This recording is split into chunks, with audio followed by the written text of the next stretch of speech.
and welcome to our summer celebration. I'll throw out a little question there while people are filing in. Have you grown anything new or unusual in your vegetable garden this summer? And you can put your answers in the chat.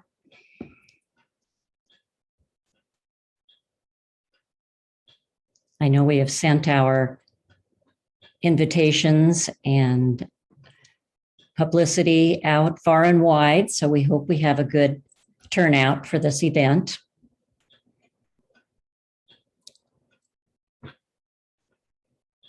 Let's see if I can. Let's see. Who have we here? So Patty says she has grown peppers, but they all have blossom end rot. Well, I'm sorry, Patty. So anybody else have any new or unusual things they've grown in their vegetable garden this summer? I know that I have had a surprise with, I have at least 10 pumpkins from all volunteer vines. I've got a couple recognizable Cinderella pumpkins and a number of just marvelous orange pumpkins and even some little tiny ones that are growing in my compost pot. So we are going to have a great pumpkin patch this year. Let's see, who else has something? Yes, Gwendolyn has also some volunteer winter squash.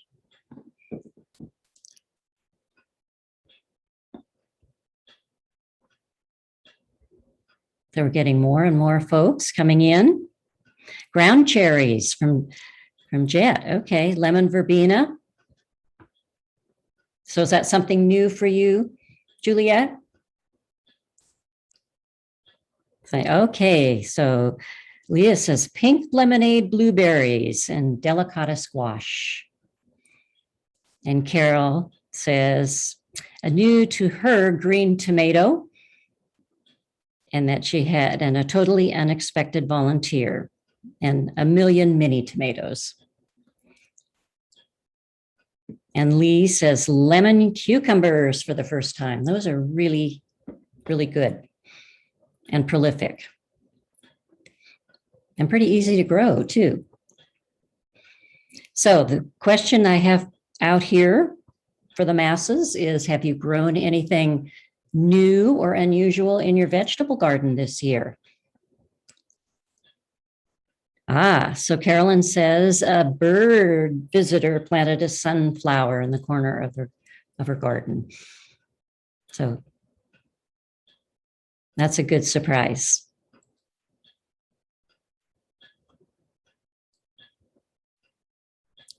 And sunchokes from Leah again.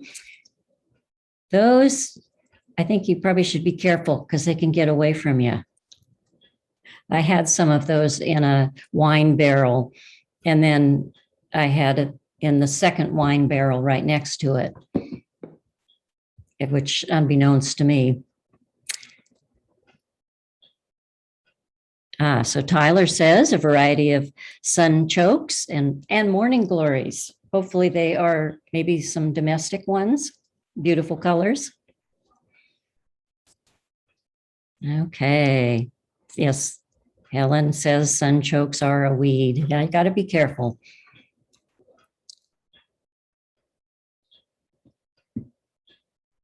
Yes, Tyler's sunchokes are the morning glories, not your sunchokes, are purple. Okay, that's great. Okay, so Pat says martini is the best cucumber and it is new as the, okay, is that all right, Pat, you have to help me. Tetrasobuku squash, did I get that right? And then a trombonino, boy, you got me tongue twisting here, tromboncino squash. I've grown that before. That's pretty neat looking. And your heirloom rattlesnake pole beans. You had a lot of those this year. That's great. So to those of you who are joining us, we're asking, are there any new or unusual vegetables that you are growing this year in your garden? And we will begin our program, I think, about now. So welcome everyone to the OSU Extension Lane County Summer Celebration. My name is Catherine Burke, and I am an OSU Lane County Master Gardener. We have 3 speakers this evening. The first will be Susie Smith, and she will be talking about incorporating native plants into your landscape. Our second will be Erica Cherno, who will be talking about season extenders and planting vegetables now so that you can have a good fall and winter harvest. And then our final speaker will be Mike Peters, who will be talking about some great garden tools that he's finding, or that he will share with us, and that he hopes that you will maybe think they're pretty neat as well. So our first speaker is Susie Smith. And Susie, are you there? You are. So you'll tell us how to incorporate native plants into our urban or semi-urban gardens. And you'll give us the basics about native plants and why they are important and why they should be a part of our gardens. So Susie is a longtime gardener in Eugene, and she's been a master gardener since 2012.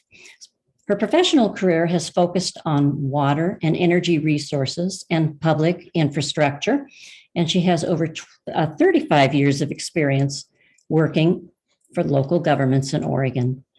So Susie, we have your screen up already, and are you ready to go? Ready. All right. Can you hear me? Okay. All right. Well, hi all. Thanks for tuning in to this, and thanks, Catherine, for the introduction. A couple full disclosures before I start. One, I am not a professional botanist or professional ecologist. I'm not a professional landscape designer, but my educational and professional background have really led me to become a native plant enthusiast for a variety of reasons, and have made me really passionate about the importance of restoring native plants and imitating nature in urban landscapes. And today I'm going to give you a brief and pretty quick overview of why we should care about native plants, how you can integrate native plants and be happy you did. And I want to show you how beautiful and ornamental natives can be as replacements for your standard non-native garden plantings. I'm hoping to entice you by giving you a bit of eye candy and some photos of how I've integrated natives into my garden. So let's get started. So first, why care? Some native plant basics, like why we should care. As urban environments have grown, they've incrementally been displaced. They've incrementally displaced the plants that once grew there, and which supported the birds, insects, and other wildlife of the area with non-native ornamentals and basic landscaping that's not helpful to sustain our native birds and pollinators. And in many cases, the plants that come from other environments require heavy chemical and water inputs to sustain them.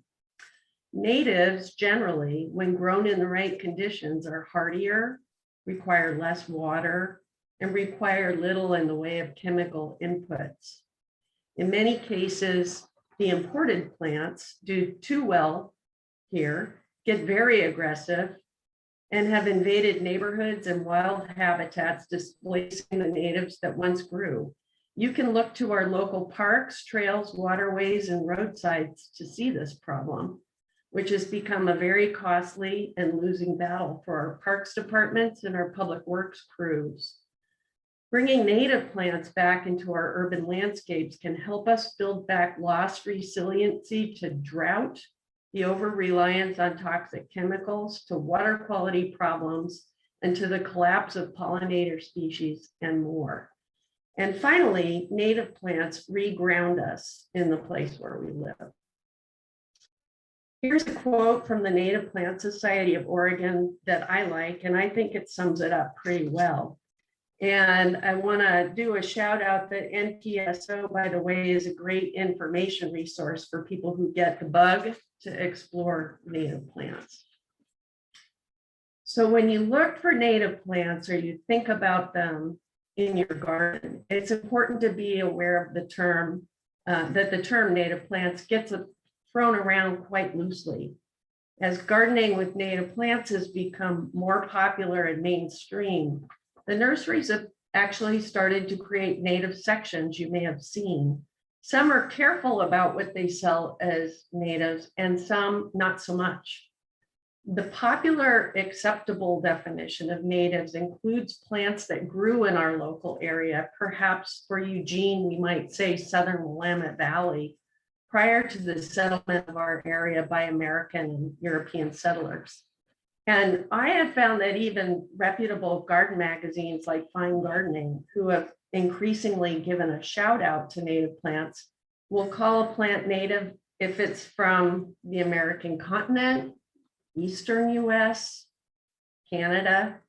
That's really not helpful. The point of that is it's not helpful. Whether you're a Willamette Valley native, like my good buddy Bruce Newhouse, who many of you know, or you're like me and you choose to extend your range. For example, I have plants from the Coast Range up into the Cascades, and some whose native range ends just south of here. It's just important to know where the plants that you want to incorporate are native to. So look out for plants that show up in native plant sections that you don't recognize as being from around here, and ask good questions. Okay, so now that I've piqued your interest, I hope, and you might want to take the plunge, here are 5 key factors that I think are really important to being successful in bringing native plants into your garden and liking the outcomes. Like any other plantings, you need to identify your own goals for your garden and choose plants that have a high likelihood of making you happy. That said, true confession, I push the limits of right plant, right place, knowing it's an experiment and that I'm willing to take chances for a plant that I have found that I love in nature. Doing your homework is important to figuring this out. I'll talk in a minute about what I believe the common myths are that have set well-meaning people up for failure and the end of their willingness to try native plants. And finally, I'm hoping to get you on board with the ornamental beauty of native plants. Whoops. So here's my personal illustration of the success factor, know your goals. In my yard, I had site problems to contend with, like the worst clay and basement flooding from the water coming from the springs off the Hendricks Ridgeline, for example. I had a big goal to deal with those things. I wanted to grow vegetables. I wanted a garden that attracted birds and bumblebees and butterflies, and I wanted really pretty things. So as a result, I have a very integrated garden. Here's an example on my patio of how nice the native delphiniums, which don't get attacked by slugs or snails or powdery mildew, and evergreen huckleberries can fit into an ornamental planter. And I can watch hummingbirds and native bees from the kitchen window and my outdoor dining table. Shown here are more of my garden goals. In this photo, I've deeply trenched gravel paths that provide stormwater retention and infiltration and drainage, created rock beds that are my answer to clay after giving up on decades of trying every method of turning clay into soil, And the mix of veggies and native and non-native perennials and annuals attract pollinators that help my vegetables succeed and create a vibrant garden teeming with life. Finally, my goals include a trail system for my dogs, which also creates a naturalistic feel and lends itself to native garden design. These couple next slides will give you a sense of what I've tried to achieve to accomplish an integrated garden. In this slide, except for the flower pots, these beds all provide a mix of natives and non-natives to meet my garden ideas and all my other goals. My guess is that it's hard for you to tell the difference in these pictures between the two. And here are more examples in my yard. I'll point out the upper left. In the upper left is a pollinator garden that mixes salvia and echinacea and verbena with other non-natives, but also several native complements. In the lower left is my stormwater retention and infiltration pond, also a mix of natives and non. And the raised planters on the street include show-stopping native iris and blue-eyed grass that people have commented on regularly. Okay, so now you've established your goals, now what? It's time to do the front end work. Native plants can be expensive, and you'll be better off laying the groundwork and doing some research before buying native plants on impulse. And another full confession, I do that regularly. The guidance is really the same for designing a garden with natives as any other garden setting. You know the MG mantra, right plant, right place, and so on. And it's true with natives too. Here's an example in my yard of some Oregon sunshine, the lower left, yellow combined with lavender. This is great drought tolerant, easy care plants.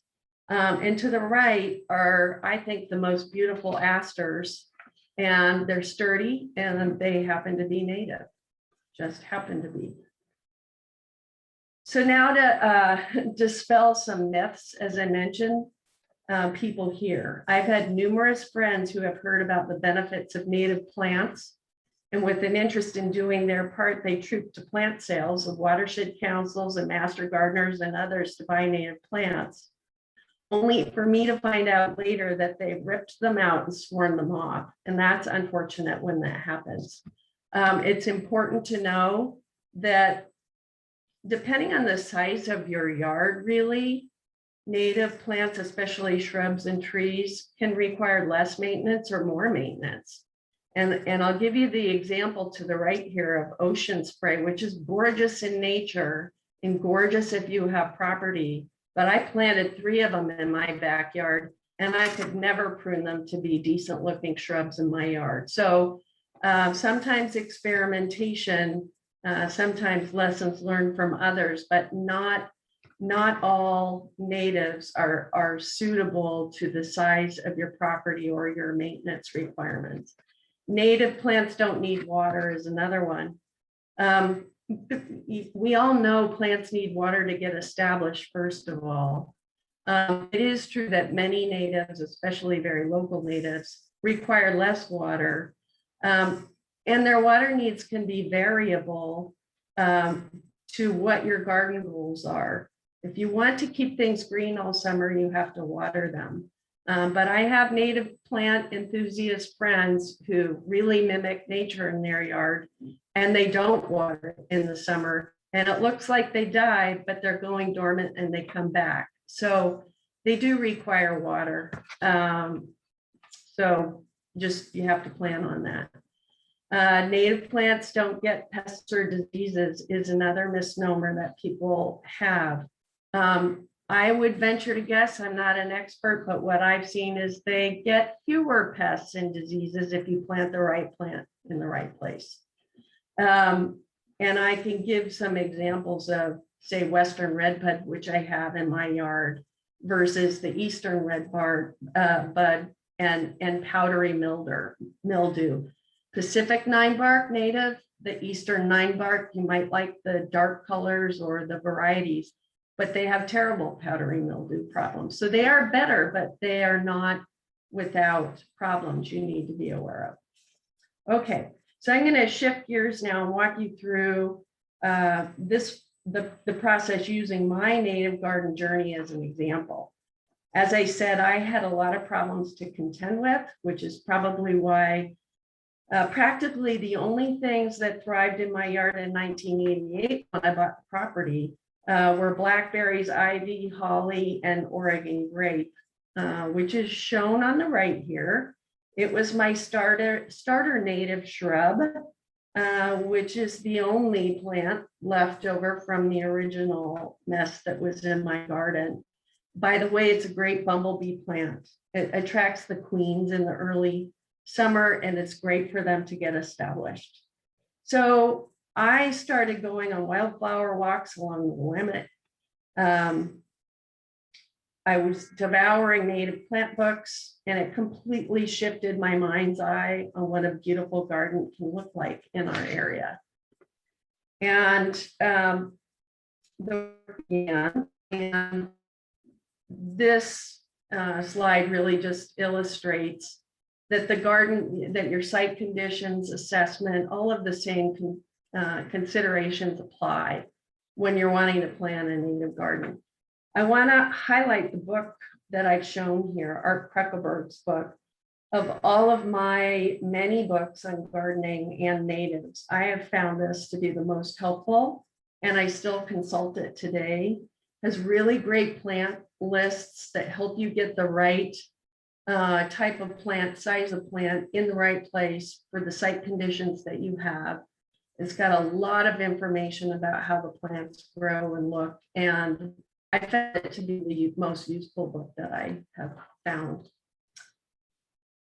So you need to remember standard design considerations. I can't kind of hammer that home enough. And then think about how and which natives can serve as the structural and ornamental ornaments of the garden. I've illustrated in this photo. This is a section of my yard that is almost entirely native, but it's intensively designed to meet my objectives. So there you can see it. It's hard to find in this section plants that aren't natives, but I find it still quite beautiful. So now I'm going to break it down into the structural elements, really the trees, the shrubs, and then the herbaceous layer. We're going to start with the trees. So starting with the trees, they're very tricky, and you really need to consider the size of your yard, how fast the trees are going to grow, how big they're going to get, and how much the trees will change, what can thrive in your yard over time.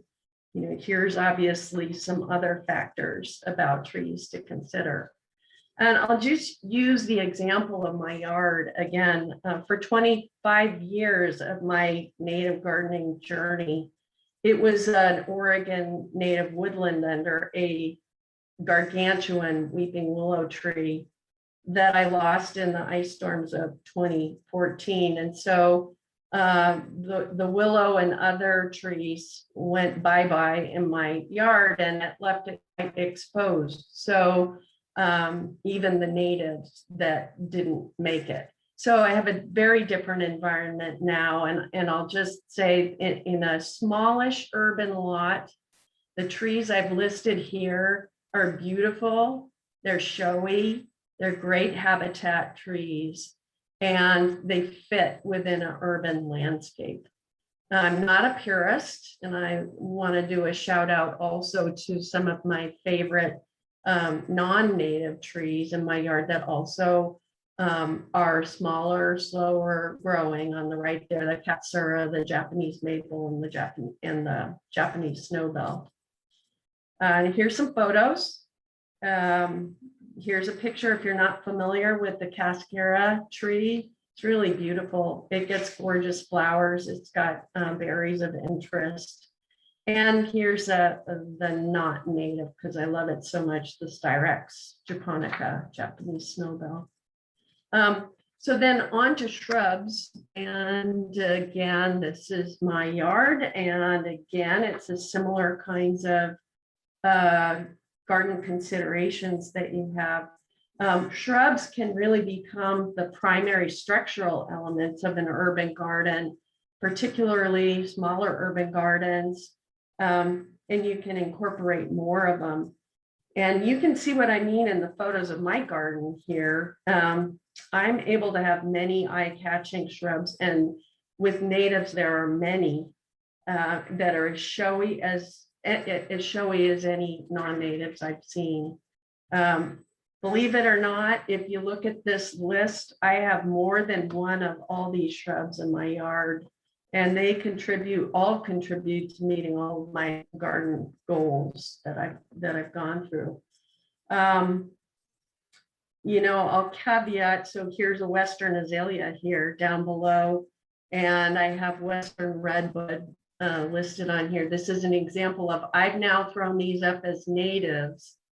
The Western Valley, the Willamette Valley is a little bit north of their range. So that's, again, full disclosure. Here's some shrubs, some native shrubs that failed in my yard. So it's important to keep this in mind. Here's a Pacific rhododendron.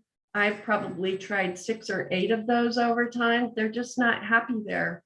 They want to be actually really up a little bit more in the Cascades with an overstory that's moister. So, you know, I gave up. This down below is the blue blossom ceanothus thersiflorus. It's a gorgeous shrub and it's bee heaven. And if you have a small urban lot, they just get huge, and it's another one that doesn't look good after pruning. Last one I'll mention, some of you know of Nootka rose or Pisocarpa rose. They're really beautiful, but they go crazy and they run everywhere. So again, unless you have a large property where you have room for that, it's really important to know that not all natives are a good fit for your urban garden. So now what I want to show you some of my favorites. Perhaps you can imagine where they might fit in your garden. I showed you a close-up of the Western azalea. This is far and away my favorite native shrub for a lot of reasons. I have 5 of them. And then to the right, it's not really being highlighted here, but this shrub in the back to the right is called Viburnum edgely.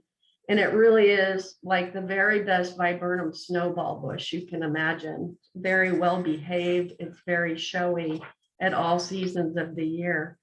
2 more of my favorites, the red flowering currant, really easy to sculpt and prune as you like to fit your yard. Its early flowers are like the divas of the garden, and the hummingbirds and the bumblebees love it.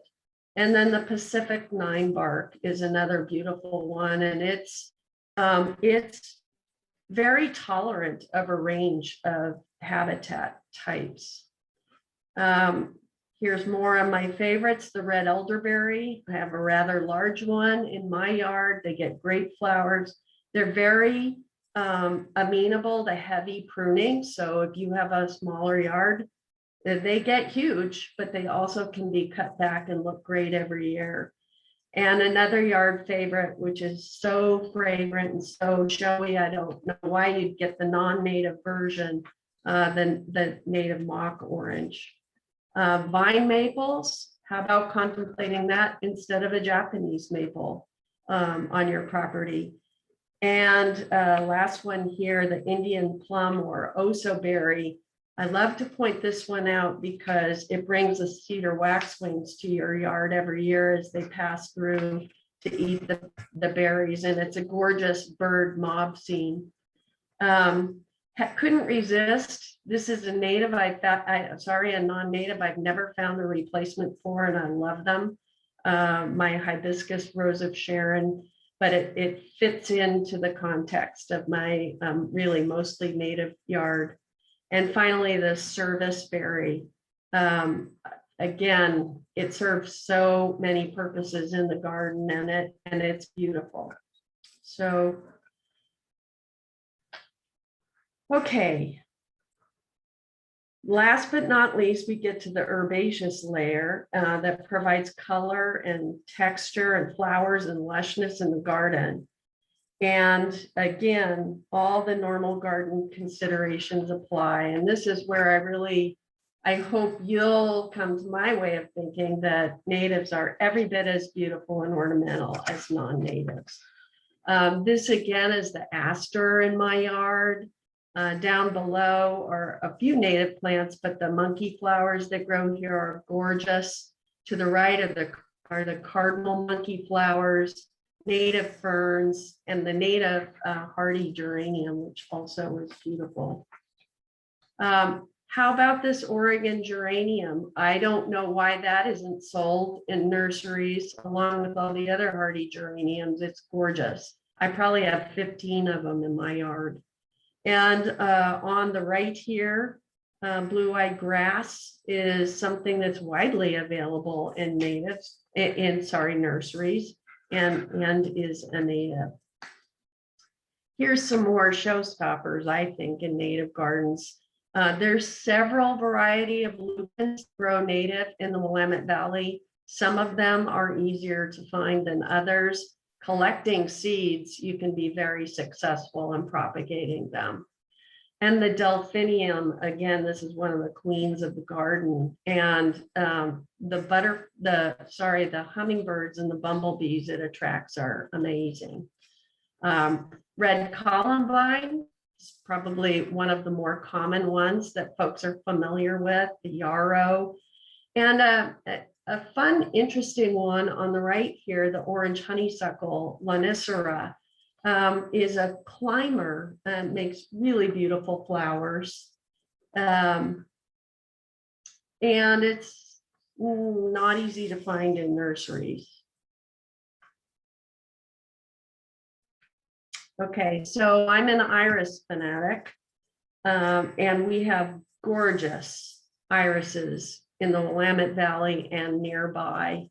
I have a lot of the Douglas iris. You can see there's a wide range of colors that you can find them in. They're native to the coast range from California up to Washington. So they don't quite dip into the Willamette Valley, but I don't care. I love them, and I have them ranging from this white with blue lines to deep purple and magenta. And then the classic Oregon iris, which also is just stunningly beautiful.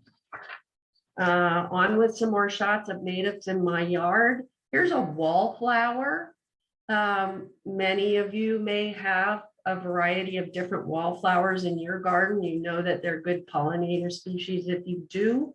This golden yellow one is beautiful. It's a rather short-lived perennial, which has been disappointing to me, but it's really beautiful when it's here. Here again is the Oregon sunshine, which is a favorite of mine. This is my favorite forget-me-not. The houndstooth tongue is my favorite forget-me-not plant of all time. And I don't know why it's not propagated more. I can't understand why we don't have it in nurseries more. And I've actually never seen it for sale. I've gotten starts from seeds from friends, and they're gorgeous. They're large, they're hardy. The plants are showy, and the flowers, which you can't get really a sense of scale here, but the flower heads are big. And another one living right around here are the tiger lilies.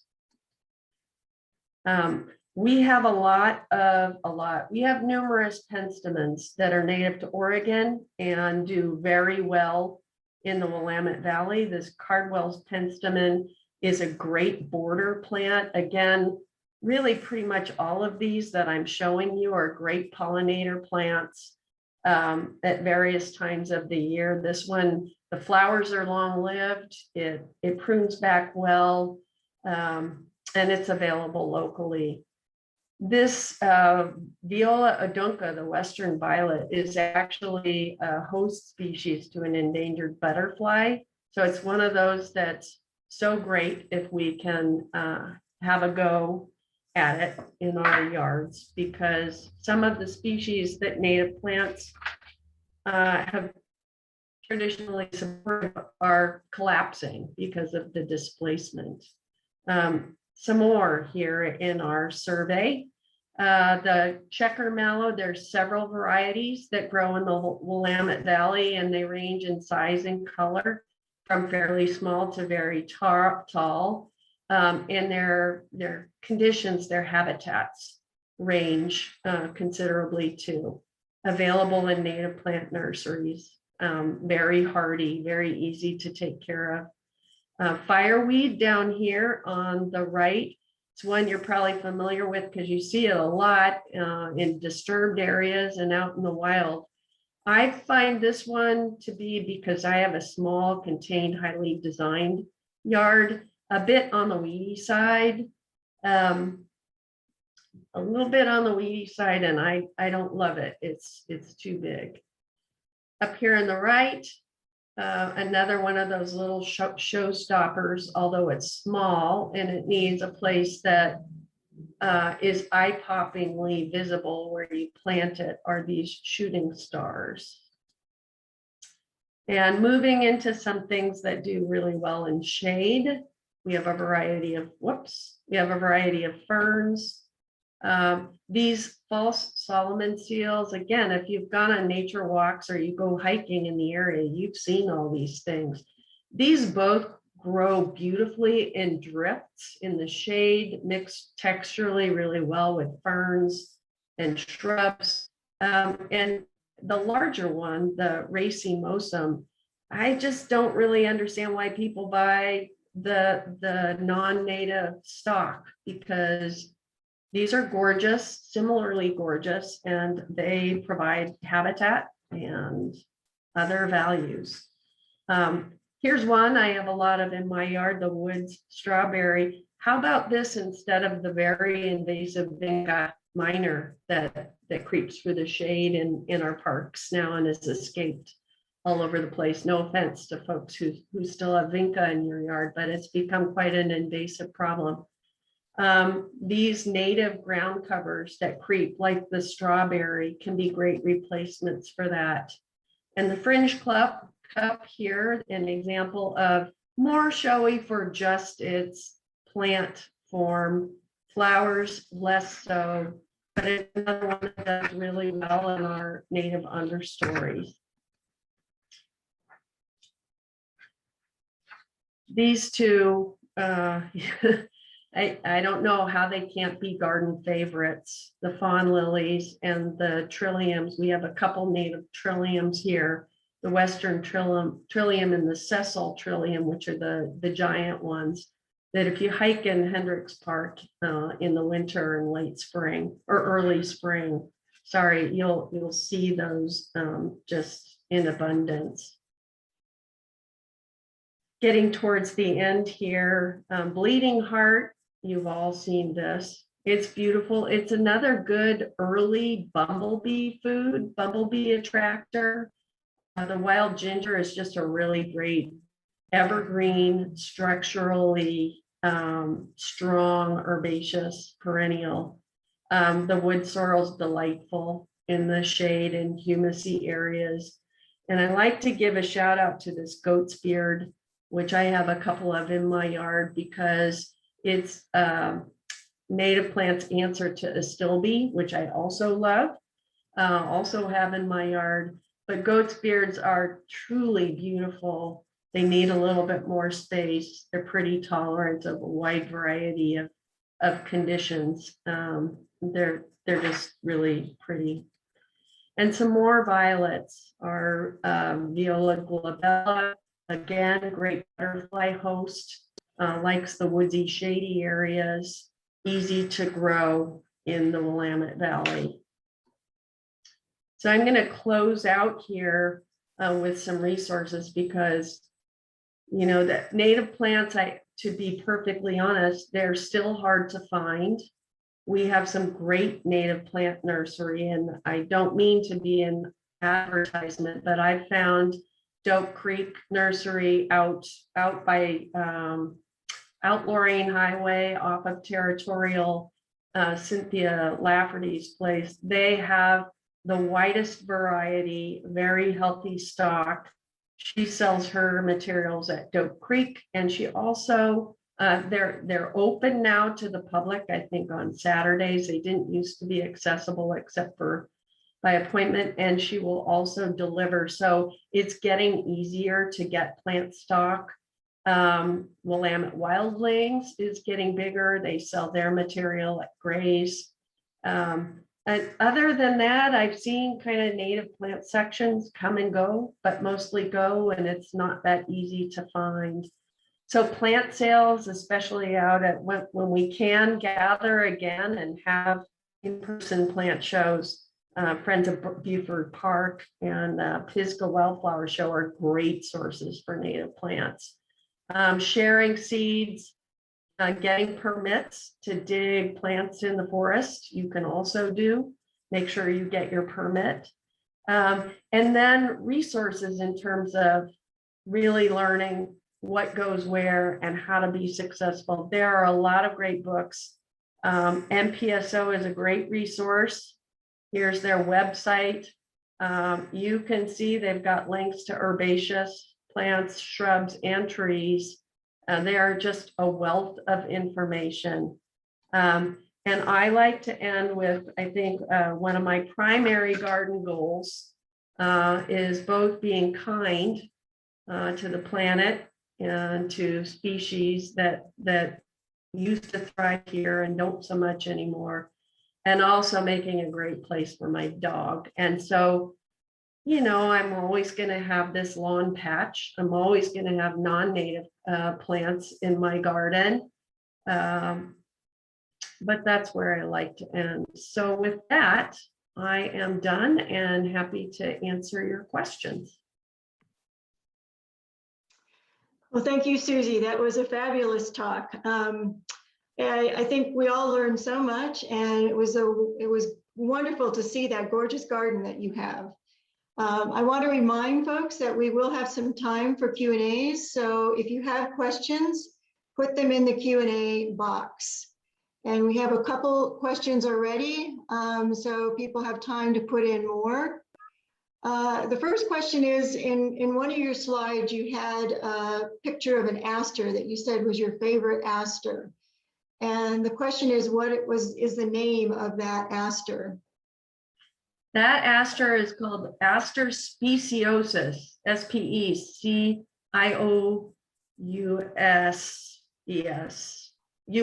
sorry, Aster speciosus. And I know that that is one that is available at Doak Creek Nursery. It's an awesome plant. Yeah, it looked gorgeous. Another question here, you mentioned providing water when the plants are new. Do you fertilize at all in the first few years?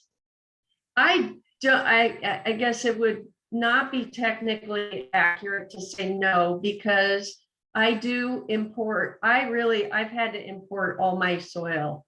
Everything that grows in the garden that you saw is literally, it's all raised beds. It's all done with rock borders and dugout clay and imported soil, which I've had to do over the years. And so periodically that gets refreshed with, I happen to buy my products at Lane Forest. I don't have any issues with other products, but I like to use Nature's Best and some of their composts. And so the Nature's Best product, it's got some fertilizer in it, but I do not add any kind of fertilizers to my native planting beds.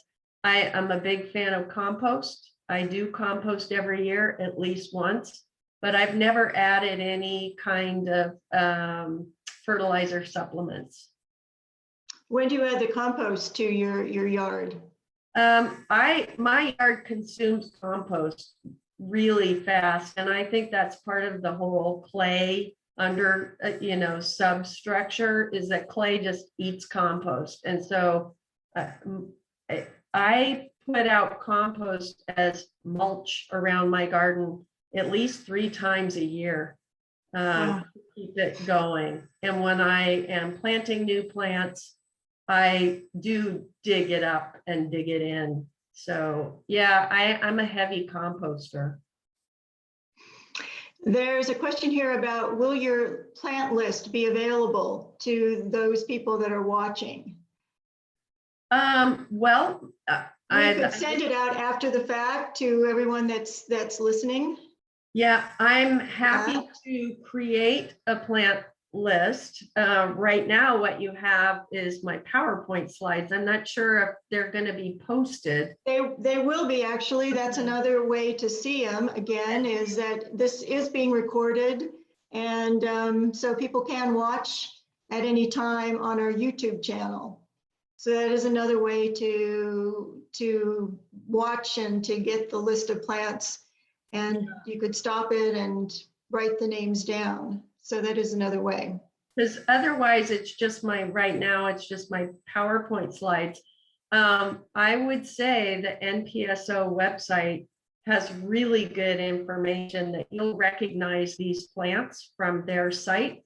And they have tables that have really good information about, they'll take that plant that you'll see and where it likes to grow, what's its habitat. And so those plant lists really are probably the best because it'll give you more information than just the names. But if you're wanting a name of a plant associated with a photo, I think you'd need my PowerPoint presentation. It's 140 megabytes, so I can't email it. It would have to be posted. There's another question about how do we need to adjust plant selection for climate change? Oh, thank you for that question. I love that question. So one thing is when you are already starting with natives that grow here, you're a leg up on plants that, you look at nurseries and they always have a hardiness zone, and they're always trying to push hybrids into another climate zone. So one thing is just growing the plant species that are meant to be here. They have the ability to do adaptive management over time as it's happening. But I will tell you, and what I've found in my garden, I mentioned the Western redbud and the Western azalea are two plants that I love. The redbud's obviously a shrub. They're both shrubs. But they grow more in Southern Oregon. The northern edge of their range is a little south of here. And I'm just finding that plants like that are doing better and better in my yard. But I think, some of the problems that some of the hybridized non-native species get with the issues around climate change of like too much flashy rain, creating too much moisture conditions, too much hot, dry. They're the kinds of conditions that are having a tendency to breed the powdery mildew and those kinds of problems anyway. And the plants that grow here are just more resistant to those things.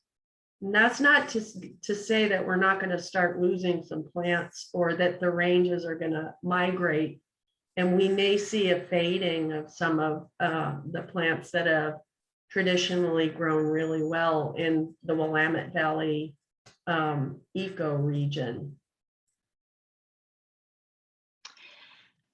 There's another question here about, can you elaborate on permits for digging natives in state federal forests? Yeah, state I don't know about, but it comes out periodically. I've actually seen it in the Register Guard. And if you go on the National Forest Service website, you'll see the rules and how you go about getting these permits. You can get them just like a mushroom picking permit. If folks do that recreationally, I go every year and I get my mushroom picking permit. I'm pretty sure they're free, and they'll have plant lists of all the things that you are allowed to go into the national forests. They'll have maps of the locations where you can go and dig or take plants, and they'll have limits on the numbers that you can take.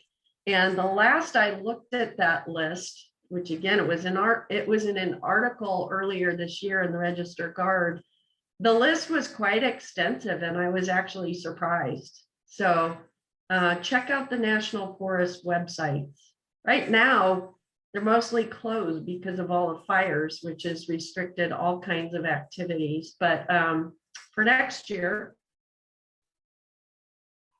That's a great suggestion. Again, just to remind people that we are taking questions. So if you have any, put them in the Q&A box. We have a couple questions here about accessing our YouTube channel. So if that could be put in the chat box, the link to that, so people will have that, that would be great.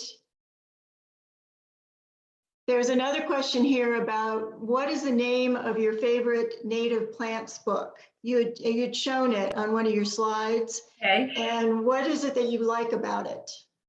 All right. Here it is. It's called Gardening with Native Plants. It's written by Arthur Kruckeberg. His first edition was actually a long time ago. He was really kind of an early pioneer of this. Well, 1989 was the first edition. I have the second edition. In this, there are a lot of, it's like paragraphs on the plants and where they live, where you can find them. But one of the things I love the most, and there's illustrations, if you go in the back of this book, there's lists of native plants for particular settings. And so they'll go through evergreen trees, coniferous deciduous trees, evergreen shrubs, deciduous shrubs, sun or shade, wetlands, stream sides, swampy areas, all kinds of areas, size. They've got, you know, it'll say shrubs, medium to low, deciduous shrubs, ground covers. So it's really good. So if you're wanting, I want a ground cover, it's going to be in the shade. I don't really know the range of plants I could get. You go to the tables in the back of this book and you have the menu of what your options are. And you can take this to the native plant nursery and they can help you figure out which ones we can get here. So I don't know, I've had a couple versions of this book. I got this one at Smith's bookstore years ago. I don't know if it's still in publication, but I bet you could get it at Smith's bookstore if not elsewhere. Absolute favorite. And I probably have 30 books on native plants and gardening with natives. And this is my all-time favorite. Sounds like a great resource. Thank you for letting us know about that. For people that are interested, the link to our YouTube channel is in the chat box now, so you can link to it from there. One question I had is that your yard is so gorgeous. Did you plant it all at the beginning when you first moved into the house, or was it sort of a evolution over time, especially the hardscaping and the sections of the yard? Yeah, that's such a great question. And my husband was chastising me for not finding and taking a picture of my very dog-eared, ratty old conceptual design plan that I did for the yard in 1989. Because I actually went through the process. What are your garden goals? How do you assess, assessing your site for all the problems and the considerations that you have? And what I did was create a concept plan way back then that had, all my yard is a series of different raised beds that all have a network of paths going through them. Those paths from the top upper corner of my yard all the way down diagonally across to the front of my house is really a big, basically storm drainage management facility because of the amount of water I get, hand dug, infiltration trench made to look like a trail and a dry creek bed on top. All the beds that I've shown you, and you haven't seen all the beds, they were all at least conceptually there around the structure, the structural elements of the design. And so over the years, has my garden evolved? Yes, but not so much in terms of how the overall garden functions and the areas within it. It's made it very manageable to make incremental change. When I lost my giant willow tree, I literally for 25 years had built a gorgeous, totally native woodland understory, and I lost it all. So you lose your shape like that, and I was salvaging plants like crazy. And so the plants went out and I had to rebuild the thing, and I rebuilt the damage done to the yard, and so a few of the the main elements like Oregon grape will grow anywhere, so it's still there. But so I had the structure of the garden and the concept design, and so the beds can just evolve over time, and that's how you experiment and learn from your experiments about what works well, and what things work together to be pretty. I used to be a real purist. There was like a line drawn in the sand, and behind that were only native plants, and in front of that were only non-native plants. And I don't really know why I did that. It's so much cooler when you look at the whole palette and you integrate this whole thing. So anyway, there you go. Sounds like you've had a lot of fun over the years designing and playing in your yard. And that's the way it should be. There's another resource that's been put into the chat. It's an OSU resource about native plants, 2 of them actually. So look at those for people that are interested in seeing those. We have another question here. Do you have a tree or shrub that is particularly lovely at the present August time? Let's see. I'm looking at my yard right now.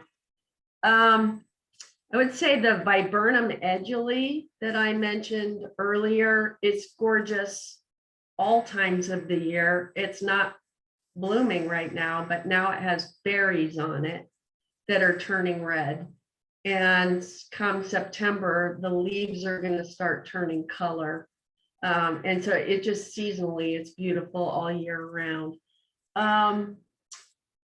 Blooming, the twinberries. And I don't think I highlighted the twinberries, but the twinberries right now, Lonicera involucrata, it's a great hummingbird.